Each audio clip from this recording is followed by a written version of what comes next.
We are live. Welcome, everyone, to the Connected for Real podcast. Today, I am not happy and cheerful and my usual self. You could tell because usually I go live very differently with different energy, but today I'm sad. And one of the things that I value is being positive and being happy and being cheerful and energetic. And you may know this about me because it's one of the things that is part of my branding and it's part of my whole identity. But I think it's also really important to give yourself the grace to process emotions and not to fight them. And so today's episode is going to be a little bit more real and honest. And I'm going to be talking about the fire that took the life of our friend Adina Zehavi, a very sad thing to even think about. And I think by sharing and by processing the emotions and by giving space to everyone else who's listening and processing the emotions, I pray that we are successful at inspiring each other and becoming that much better. So let's get into it. Deep breath. Okay, so let's start with the fact I haven't been able to breathe deeply for a long time. It started Saturday night, in the middle of the night, between Saturday night and Sunday morning. I found out at 6 o'clock in the morning, but it happened at around 2:30. There was a fire that started in the house of Adina Zehavi and Daria Zehavi. They have 9 children, but one of them was not home. He was in America for camp. He was a counselor. So 8 kids were home. And as soon as they figured out that there's a fire, they got everybody out as soon as possible. The fire exploded and it was just awful really quickly. And the people who were there describe it. They say that you could see smoke, but you couldn't see a house. There was just no shape to the house. There was just smoke. It was dark black smoke. And the parents realized that they have to get the kids out. So they started going back and forth, in and out, getting kids out. And some of the kids were taken and, taken to the neighbor's house. And some of the kids were taken to a different neighbor to give them clothes. And it was just so traumatic. And eventually, Dina, the mother, inhaled too much smoke. And after saving all of her children, she passed away. And I'm getting chills just saying those words because it just doesn't feel real. It doesn't feel like it happened. It doesn't feel like it feels like we're in some sort of like fog or like a bad dream. And like any minute she's going to come back and be like, yeah, don't worry about it. It's not real. But it is. At least it's real in our perceived reality. And I guess if she was here, she'd be like, don't worry, Hashem knows what he's doing. And everything's for the good. And it's so hard. It's so hard. So Sunday was a blur. Sunday morning at 6 o'clock in the morning, I saw all these messages. There was a fire. There was a fire. Pray for her. They're taking her to the hospital. 21 people were taken to the hospital for inhaling smoke. Then suddenly we found out that her son has terrible burns. I think he was the last one she saved. And he needs prayers. So let's take a minute here to just say his name. Michael ben Adina Bat-Chen. He should have a refuah shalema. He should have a speedy recovery. Everybody, thank God, came back that same day and had to start dealing with the reality. There is no house. There is no mother. Her kids, 9 kids. I think the oldest is about 18. The youngest is 1 year old. And there's everything in between.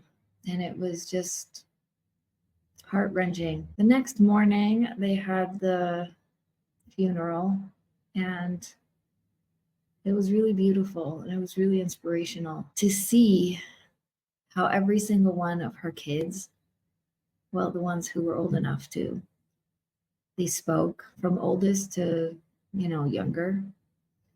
And then the father spoke, her father and her mother spoke, her brother spoke, her brother-in-law spoke.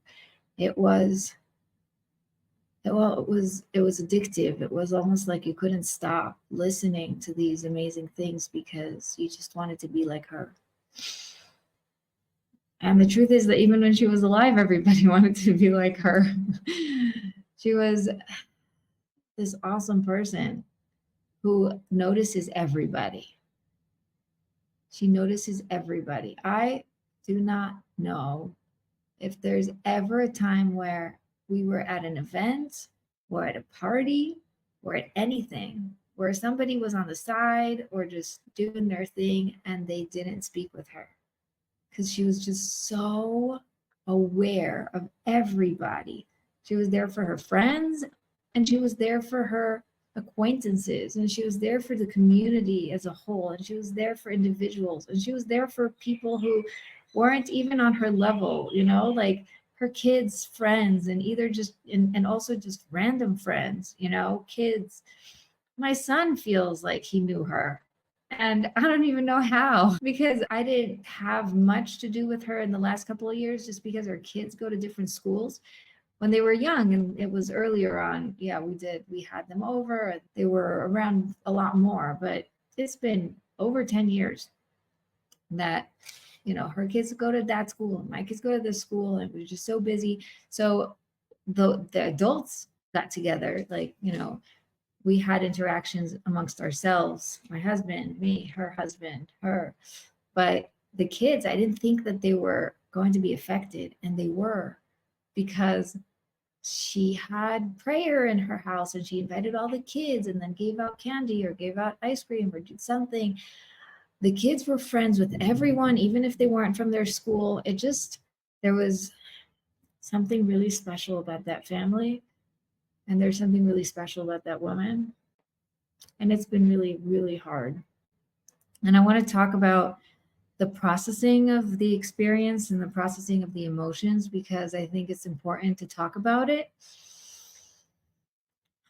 Because we tend to think that something is wrong with me if I am non-functional, if I can't breathe, if I can't sleep, if I'm negative, if I'm having tantrums, if I'm not feeling sad. What if I'm just, numb to the experience? All these things are legit. And all the things are acceptable. And every way that your body reacts is human. And it took me this long to be able to even speak about it. And I think that I decided to speak about it because it's so important for everybody to know that it's okay. Whatever way you are grieving, whichever way you are reacting, the choppiness of emotions is all okay. And you can let yourself have that. Just be okay. So yeah, day one was a blur. It was the technical things. It was trying to find out if they need anything, where to bring clothes, where to bring food, where are they going to sit Shiva, where are they going to be sleeping, who's taking care of what. Then the second day was the funeral, and it was so hard. It obviously took a long time. It took half a day. So it was exhausting, but it was also emotionally exhausting because you're just crying and crying and crying. You just can't stop crying. And one of the things they said about her is like, I bet you every single person here thinks they were her best friend. And it's so true. It was so true. It was so reflective of who she was. And then the next day, I thought, okay, I'll go to the Shiva house. I'll see how I can help. I made room for it in my schedule. I canceled things, and I just wanted to grieve with them. And I got there, and everything was taken care of. Everybody had it all under control. It was as if I was useless. And that was the worst feeling ever. Because when you can help and when you can do something and when you have what to do, it gives you something to do, right? It just sort of motivates you to sort of survive type of thing. But everything was taken care of. Everybody was running the show. There was everything under control. And it felt like I wasn't necessary. So I think that was an experience that a lot of people are experiencing now. I felt it first, and I thought I was the only one. And I started hearing that from other people too. As time goes on, it's really hard to feel like you're walking in and there's nothing really that you're here to do. Maybe I'm not making a difference. Maybe coming in here is not making a dent. Somebody just spoke to me today and said there was 100 people when I came over and there was no room. There was no room to move. There was no way to hear. Everything was just so overwhelming. I felt invisible. That's what she said. And I think that that's okay. It does not mean you're invisible. It does not mean that it made a big difference. And for their healing, knowing that you came, even though they didn't see you, even though they don't actually know, but they know. And they appreciate it. And it, on an energetic level, lifts some of the pain because you're carrying it and they don't have to carry all of it alone. And so instead of telling yourself, I'm useless here, I'm invisible, there's nothing for me to do, think of what you can do in this moment, right? You can look around and see who else is feeling this way. You can throw things out, clean up, pray. Think of stories that you want to share. There is a group I think there's a Google sheet or a group of something where people are sharing stories and memories. They're going to be putting together a book. And even if you come and you don't get a chance to tell them, you should definitely take the time to send them the story and add that to the memoir of everything that she did that mattered. That day was so hard for me. I tried working, I couldn't work. I tried putting away laundry, I could not put away laundry. I tried sleeping, I couldn't sleep. The only way I could sleep is if I put my earphones on with my own meditation library and I do a meditation to maybe see if I get any insight on what I should be doing next, because I was feeling so lost. And I'm saying I was feeling lost because that night, a friend of mine said, I think you're doing, I think if I'm here for you. She noticed that I wasn't well and she said, I'm here for you if you need anything. And I know that she does EFT, and I'm going to give her a gigantic testimonial here because I don't know anything else that helped me more than this. We did a double session of EFT tapping and processing the emotions, and it changed my life. The next morning, I had a co-working session with my friend Tamima. And while she was doing something technical and I just had to, wait on the side, I looked down at my baby and I started talking to her and, playing peekaboo and singing songs. And I saw she started talking back to me. She's 3 months old. And Tamima heard in the background on Zoom and said, is your daughter talking? And I said, Tamima, it's the first time that I looked into her eyes this entire week. I haven't looked at my baby. I've just been taking care of her. I've been nursing. I've been changing diapers. I've been washing. I've been playing whatever, like tummy time, but I haven't been there. I haven't connected. I've been so down and broken and sad. And that tapping session the night before, it allowed me to live again. And I want to give a huge shout out to Hillary Kushner from South Africa, who is absolutely amazing at what she does, and so loving and so accepting and so non-judgmental and so amazing. Absolutely amazing. There are no words. It's just, if you ever feel like you need help, please reach out to her. She is so good. And this is from a person who always is the person everybody reaches out to me. So if I give such a testimonial, oof, this should really, you can use this as on your, like, put this in big. Everybody should go hire Hillary Kushner. And so now it feels like I was broken and dysfunctional, because ever since then, yesterday was a decent day. I had a normal, functional day with sadness and with emotions, but it was a totally different energy. And then today I woke up and I had all the emotions again. I'm going to bet that these emotions are going to come back every so often, because that's what life is like, and we are human. And I can't imagine not being human right now, because it would be even worse.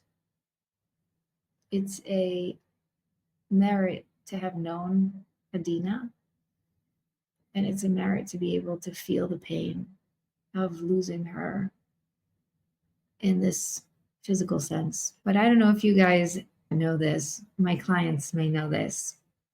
My friends know this also.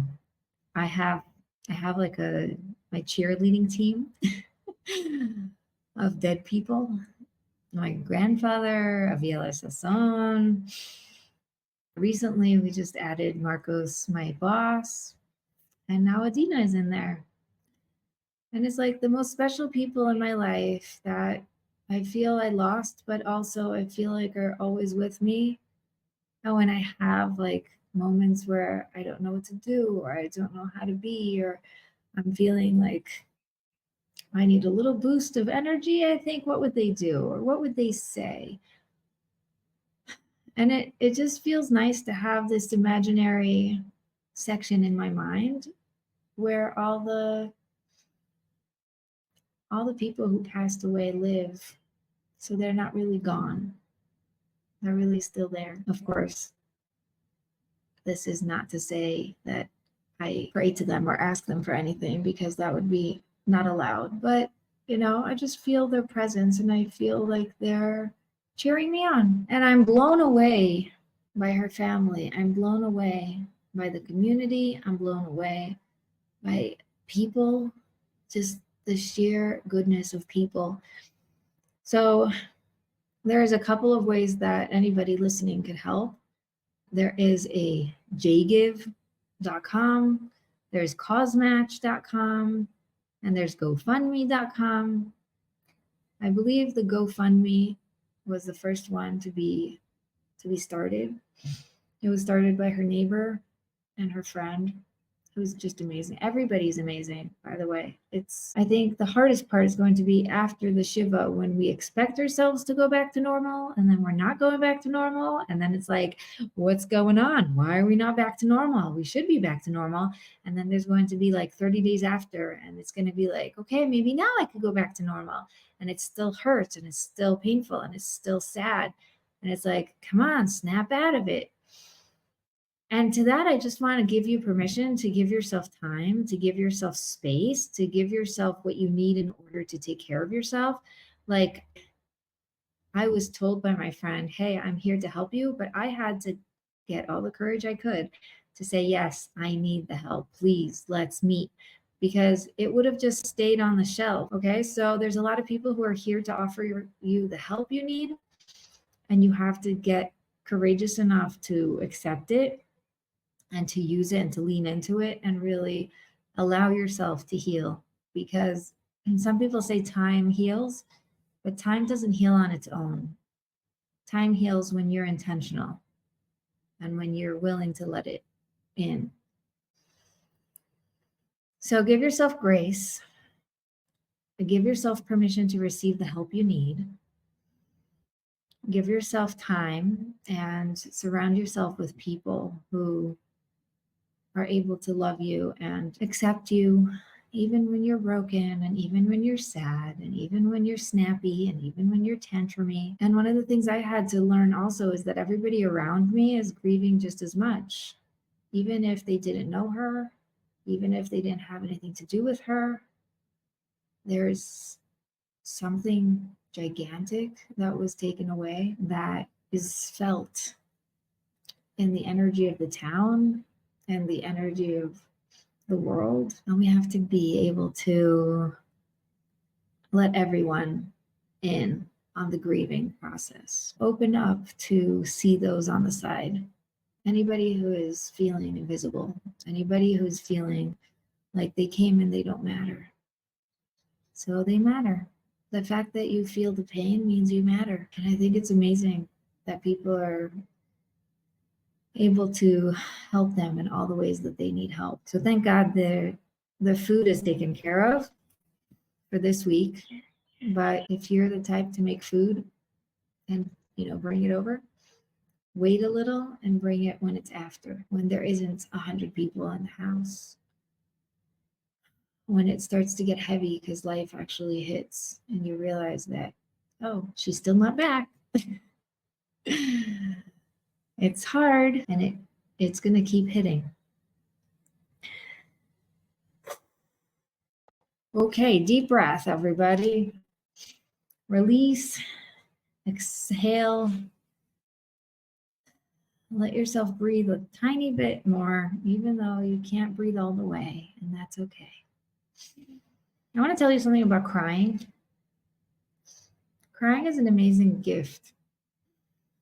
I once was thinking about it, and I learned that water is therapeutic, right? If you go swim, if you go to a lake, if you sit by a waterfall, even if you just look at water, take a shower, take a bath, water has a tremendous power to relax the body and the mind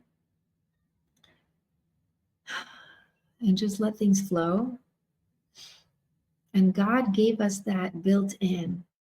When things are the hardest and when things are the most painful, that's when God sends you water, a built-in system of water to just cleanse it all out. And so if you've been unable to cry, I give you permission to cry, because it's the most therapeutic thing you can do. And if you've been crying all day and all night, and just know that it's okay. It's part of the processing, and it's built in to how your body needs to grieve. There's so much I want to say, and I just can't.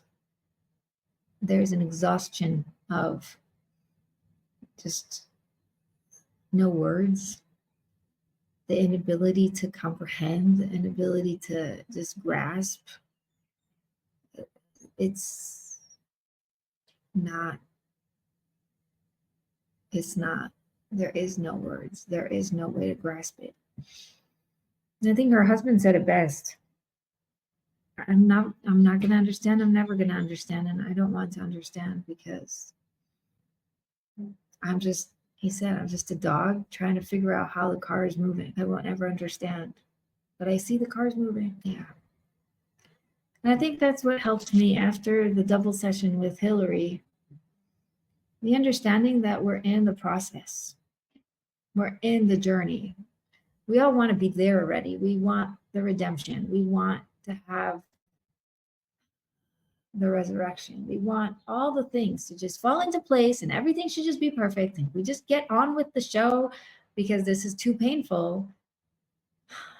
And as a marriage coach, this makes me half laugh, because I guess I could give a whole class on, what we can learn from business and marriage when we're dealing with this. So as a business coach, And one of the things that we have is when you're too attached to the result, you can't be in the journey. You can't be in the moment. So if you're trying to, have a launch and your goal is I need 20 people or I need 10 people, or I need to make X amount of money, whatever. If you're so obsessed over the result, I need to be a millionaire. I need to already be there already. It's like, okay, but what about the journey? What about the process? You got to trust the process. You have to understand that who you become through the process and all the experiences throughout the process, the failed launch and the person who asked for a refund and the unhappy customer, all the things that hurt in business. They're part of the process that makes you who you are and is going to be able to get you to that result. So we have the direction, we want redemption, but we can't be complaining about, I just want to be there already and I'm just done. Because that's not going to give us any energy to be able to be right here, right now. That's not going to set us up for success in the process that we have to go through in order to reach the redemption. So what can we do to reach the redemption? So the first thing is have compassion for yourself. And if you can, at any moment, feeling whatever feelings you're feeling, look around to see who else is feeling them and feel them together. Because when you're able to hear someone else's pain, when you're able to open up to someone else's feelings, then you carry the weight together. And that's the whole idea of sitting Shiva and the family being together in one house and getting all these people to come visit them, is that the more people come, the more the weight is lifted. It's just a little bit less overwhelming, a little bit less heavy, a little bit less dark. And we can do that for each other as well. Everybody is grieving, not just the family. And if you look to the sides and see that there are other friends, other neighbors, other acquaintances, other random people you never met who are all grieving the same thing, be there for them. It will make you fulfill something. And it also is, emulating her, because that's what she would have done. That's what she would have done. And she was the happiest person. She was funny. And people are sharing in the group all the things that she used to say, like, don't be a weirdo, or what a, monkey, or whatever. Like, the things that she said, she was just so light about it. Just forget about it. It's fine, And I remember when I had my miscarriage and she sent me a message saying, if you need any help or any advice, I had 3, so I can talk about it. That was so powerful for me. And I just asked her, like, what, just tell me what, I'm so lost. And she said, don't worry, it's going to be fine. And the most important thing to remember is that God runs the world. And as hard as it is, you just want to trust it. And the most important thing is to remember that. When I was looking through my messages and I found that, I highlighted it and I sent it to all my friends because it is so powerful how she was able to give me that, like that morning when I found it, I said to someone, Adina sent me a message this morning from 2017. And that's how it felt, like she sent it just today. Another thing that I loved about her is that she was so fascinated by the fact that we made matzah at home. And she's just like, couldn't wrap her head around it. Like, you kosher your kitchen, make matzah, and then go on with life, and then kosher your kitchen again. So it was just so cute. It's like, you could see I'm very fascinated. She just was so alive. She was so present. She was so there. She was so part of everything. And I feel really blessed to have known her. I feel really blessed to be in this community of amazing people who are basically just like filling the gap, the gigantic gap that she left. It's already filled with all the new people who were able to rise to the occasion.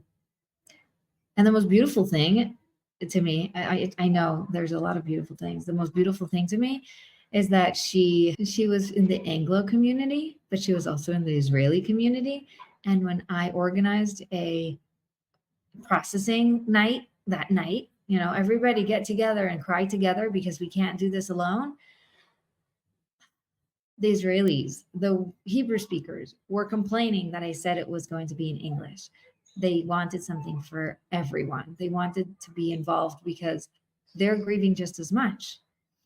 And it just shows you who she was. She was there for her Hebrew speaking neighbors too, and for the Israeli community. And it didn't matter who you were. She was there for you. And it didn't matter who you were. She was your best friend. And it didn't matter who you were. She knew everything about your life and what you're going through. And she asked you about it after, when she, met you, or she checked in on you. She sent random messages to make sure that you're all good. It was just so incredible. And I'm grateful to have that modeled for me so I can rise to the occasion as well. And this is my way of spreading the light. I wish that there was more I can do. But as I mentioned, thank God locally, there's a lot going on and a lot of people taking care of everyone. And I feel like people who are far away are having a hard time. And I want to tell you that's okay. And it's okay to cry, and it's okay to process, and it's okay to just be with your emotions. And it's okay that they're now, and it's okay that they come and go. And it's also okay that they're choppy. Like cry, and then, oh, there's something technical to take care of, so I gotta stop crying and do that. And it's okay that life is weird.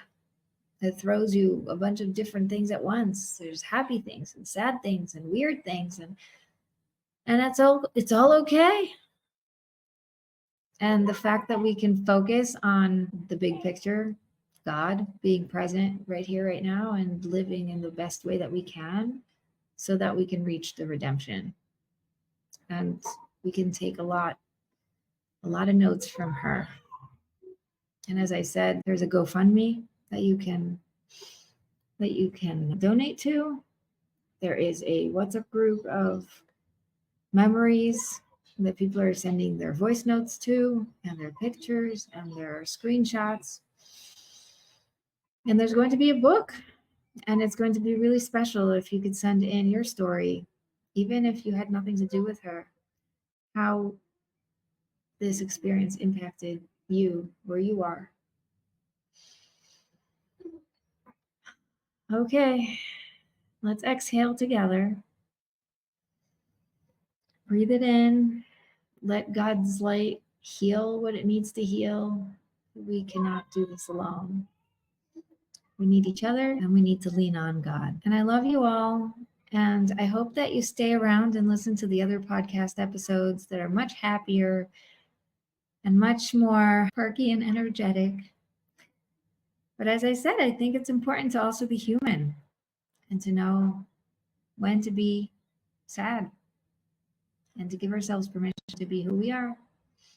And I don't want you to think that this, disconnected, perfect person who's living in like la la land. I think it's really important for you to know that I'm human. And so are you. We all are. It's the reason why we don't understand.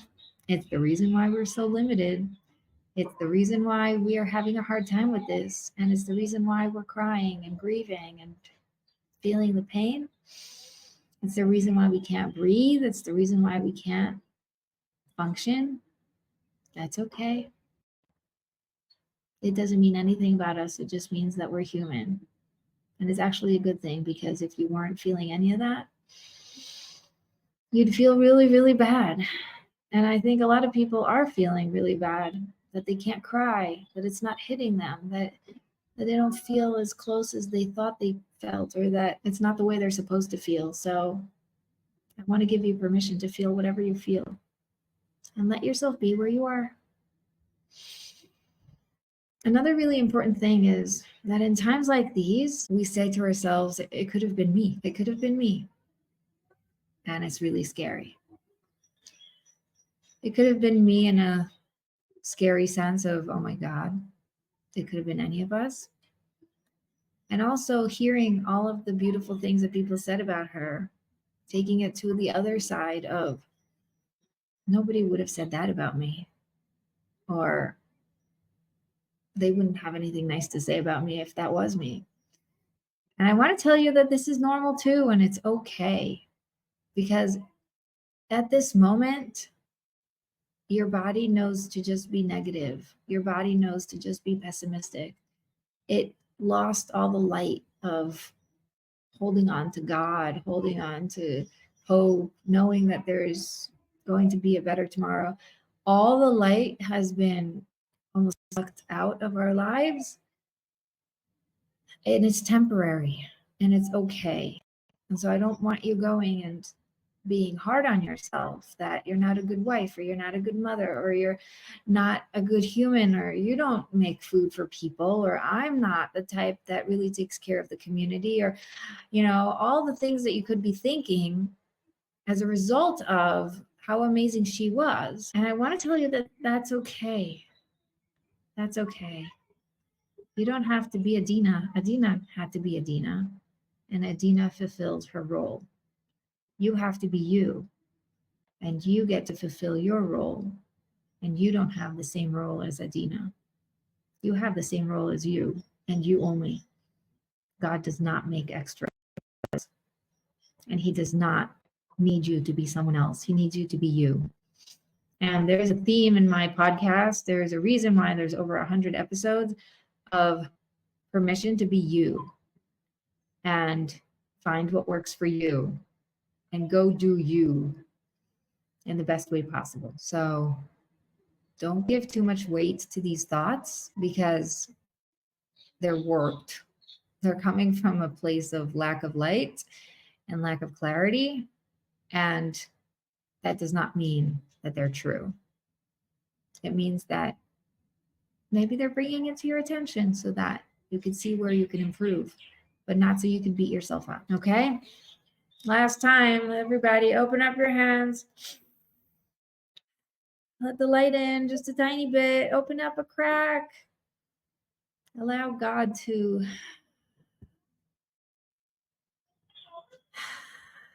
help us heal and bring us the nechama that we need. I love you all. Thank you for listening, and thank you for being with me through this journey. And I hope that we have lots of good news and we never have to do this again. No more sad episodes on this podcast. Amen. Take care of yourself. I love you.